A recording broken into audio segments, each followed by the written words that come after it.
bom dia! Começamos agora mais um programa da Rede São Paulo Saudável com a Cachoeirinha, Maternidade Escola Vila Nova Cachoeirinha, trazendo aqui um tema de saúde da mulher. Hoje nós vamos falar sobre endometriose. Talvez você nunca tenha ouvido falar a palavra endometriose, mas eu tenho certeza que você, depois da gente conversar aqui, vai entender bem melhor sobre o assunto e muito provavelmente você deve conhecer alguém que precisa da nossa ajuda aqui. Então fica ligado, aqui nós temos o Dr. Geraldo Maurício de Nadai, que é o chefe do ambulatório de endometriose da videolaparoscopia lá da Cachoeirinha. A senhora Cláudia Vasconcelos, que é presidente do IAP, que é um instituto voltado para a pesquisa de endometriose, pesquisa, tratamento, de apoio à pesquisa à endometriose. É uma doença, né? É um estado que é bastante comum, muito mais comum do que a gente imagina que seja. E nós vamos explicar direitinho aqui, eles vão se apresentar e explicar para você o que é essa tal de endometriose. Doutor Geraldo Maurício, por favor. Bom dia. A endometriose é uma doença bastante comum e se admite hoje que ela atinge aproximadamente de 10% a 15% de toda a população feminina. Na endometriose, a camada interna do útero, a camada que reveste o útero, ela passa a crescer fora do local normal. Então, pode passar a crescer dentro da cavidade abdominal, atrás do útero, nos ovários, enfim. É uma doença que costuma dar muita dor menstrual, principalmente. É uma das principais, se não a principal causa de infertilidade feminina. E nós temos na Cachoeirinha, dada a importância dela, um ambulatório específico para diagnosticar, tratar e minimizar as complicações dela. E temos aqui a Cláudia Vasconcelos, que é uma mulher idealista, fundou o IAP, um instituto de apoio. Ela é uma ex-portadora de endometriose e, em função até dos problemas que ela teve com a doença, ela se envolveu com o tema e procura fazer um trabalho e ela pode passar alguma coisa da experiência dela para vocês. Bom dia, meninas. Bom dia a todos vocês que estão aí. Eu não sou médica, mas eu tenho uma certa vivência com essa doença por eu ter tido esse problema durante um longo período da minha vida reprodutiva. Então, hoje eu luto por essa causa.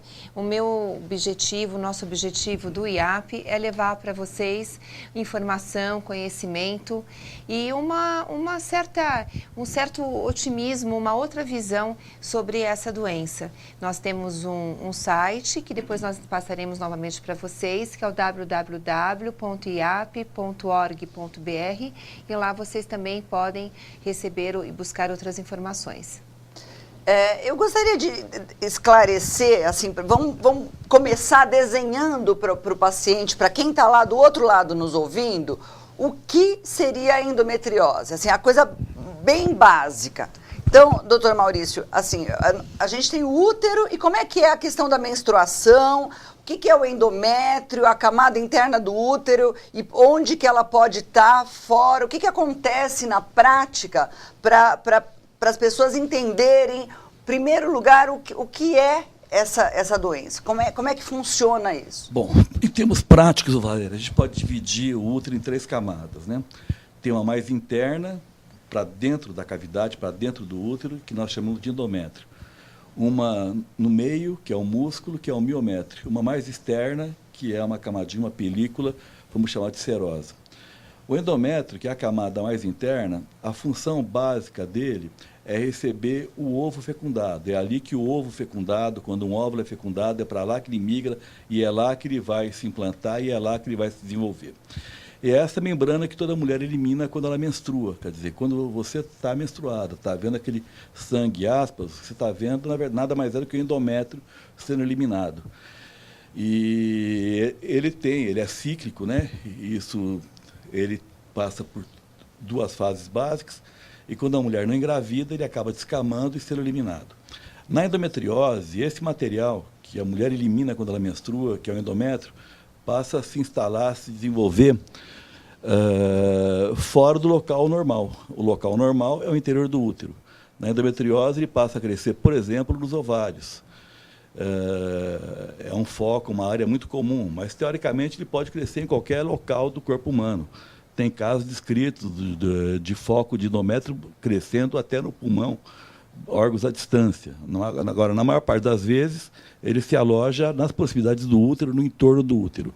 E na época da menstruação, esse material que está fora do local, ele também sangra, também menstrua, entre aspas. E é por isso que gera muita dor e inflamação. Então, vamos fazer uma coisa figurativa, assim, para a gente poder ter uma imagem e entender. Vamos imaginar o útero da gente como uma pera de cabeça para baixo, oca.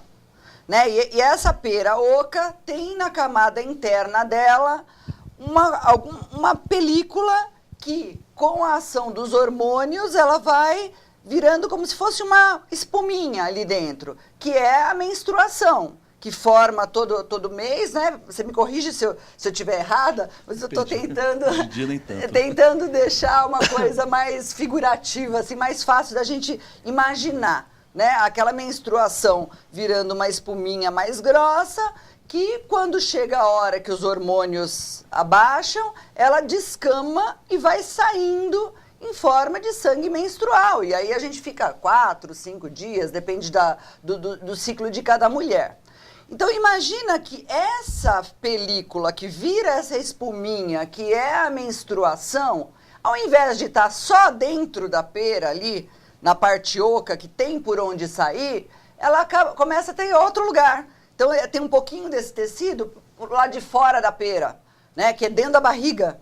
E aí, a hora que aquilo se desfaz em sangue, não tem por onde sair para a vagina. E acaba ficando dentro da cavidade abdominal, ou nos ovários, ou até em outros lugares mais estranhos ainda, né? Existe relato de endometriose na mucosa nasal, e que a mulher acaba sangrando pelo nariz, e na verdade, como se fosse uma menstruação. É óbvio que isso são casos raríssimos, né? Não é o básico. Mas, primeiramente, para vocês entenderem o que é a endometriose. Então, basicamente, endometriose é tecido que menstrua fora do lugar dele.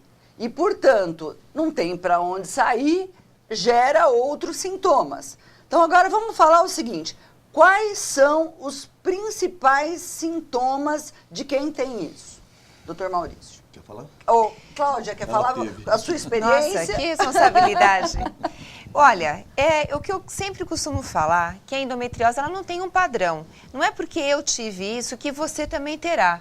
Isso a gente precisa tomar muito cuidado, porque a gente agora, você sabendo cada vez mais sobre endometriose, você vai comentar com as tuas amigas, você vai dividir com elas essas informações que você está recebendo aqui agora, e elas podem falar, eu também tenho, eu também tive, conheço alguém que teve, foi uma coisa horrorosa. Não é assim. Você precisa, aliás, vocês que estão aí nas salas de espera, que vocês estão esperando um atendimento, vocês estão fazendo a melhor coisa que vocês podem fazer para vocês, porque eu, no passado, não tive condições de fazer isso. E aí que foi o grande problema da minha vida, porque eu acredito que eu comecei a ter endometriose desde a minha primeira menstruação, porque eu tinha muitas dores, mas eu não tinha recursos, eu não conhecia médicos que pudessem me atender, eu não tinha convênio médico, eu trabalhava muito, eu não podia me ausentar, eu não tinha apoio da minha família que me incentivava a ir ao hospital e buscar um tratamento. Então, essa endometriose ela foi aumentando dentro de mim. Então, quando eu tive finalmente condições de poder ir para uma cirurgia, eu já tinha focos de endometriose no útero, na bexiga, no ovário, no intestino, totalmente desnecessário, porque eu via que alguma coisa de errado estava acontecendo dentro de mim. E o principal é isso, eu acho que a gente poder se perceber os nossos sintomas, conhecer o nosso corpo, ver que tem alguma coisa que pode não estar muito bem, não só na questão na parte ginecológica, mas como um todo. E você percebendo os teus sinais, faça isso sim, busque ajuda, busque apoio de um profissional e questione. Fale, doutor, eu ouvi falar que existe uma doença chamada endometriose, eu li um pouquinho a respeito, eu conheço, será que eu tenho isso? Instigue o seu médico médico a fazer em você um diagnóstico um exame um pouquinho mais detalhado se você desconfia que você tem. Agora, não é porque você tem cólicas que obrigatoriamente você tem endometriose. E também não é porque você não tem cólicas que você não possa ter endometriose, não é verdade, doutor Maurício, doutor Geraldo? Porque a endometriose, ela não tem necessariamente um padrão de sintomas, não é verdade? Então, às vezes você está tudo bem com você e você pode ter alguma endometriose crescendo dentro de você. E você vai descobrir quando você tenta engravidar e não consegue. Então, vamos só, assim, para deixar bem claro para o paciente, o que ela tem que prestar atenção, que são sinais em que há a possibilidade, logicamente, ela não vai saber se é ou não, mas precisa procurar um médico para levantar essa suspeita. Quais são os principais sinais em que ela precisa ficar atenta, ou se ela conhecer alguém do meio dela que tem isso, ela pode falar, olha, talvez você tenha endometriose, vale a pena você procurar o médico. Doutor Maurício, por favor. Na verdade, eu acho que o principal sintoma é a dor menstrual, é a dor, né? E dor, principalmente dor menstrual, é aquela menstruação extremamente dolorosa, aquela dor que extrapola a cólica menstrual chamada normal. Um dado que é importante, e isso sempre tem que frisar, que a gente sempre tem que suspeitar a endometriose, é aquela moça que usa anticoncepcional oral, que usa a pílula e mesmo assim ela tem cólica. A cólica menstrual normal, padrão, que a maior parte dos adolescentes tem, habitualmente melhora na quase totalidade com o uso de anticoncepcional oral. Aquela cólica que não melhorou com anticoncepcional oral, há uma suspeita forte de endometriose. Paralelamente a isso, além da dor menstrual, dor no ato sexual, aquela dor profunda, é óbvio, tem N fatores que podem levar a dor no ato sexual, desde uma inflamação na vagina, uma inflamação simples nas trompas, no próprio útero, mas sempre tem que se pensar também em endometriose. Como a Cláudia salientou, a infertilidade pode ser um sinal indireto. Obviamente que o objetivo maior seria diagnosticar a endometriose antes para evitar que essa mulher venha se tornar infértil no futuro. Mas muitas situações de infertilidade pode ser um indício de endometriose. Ok, nós temos algumas perguntas aqui, eu preciso já começar a responder. Aliás, por favor, você que está nos ouvindo, esse telefone que tem aí na tela, o 3129-9092, é o telefone que é para você usar para ligar aqui para a gente e fazer a sua pergunta e a gente responde aqui ao vivo, né? Esse telefone é um telefone que você pode ligar a cobrar. Então, se você tiver um celular pré-pago, se tiver sem crédito, não há problema. Liga para esse telefone. A prefeitura quer, a Secretaria Municipal de Saúde realmente quer ouvir a dúvida que você tem. Eu acho que quem quer ouvir faz isso, né? Estamos aqui não adianta, né, a gente não ter um canal que a gente ofereça para você. Então, esse telefone aí, 3129-9092, é para você ligar a cobrar para cá e fazer a sua pergunta e falar o seu nome, de onde você está, e você vai ouvir aqui ao vivo o doutor Geraldo Maurício de Nadai, a senhora Cláudia Vasconcelos, respondendo todos os questionamentos sobre endometriose hoje. Aproveita.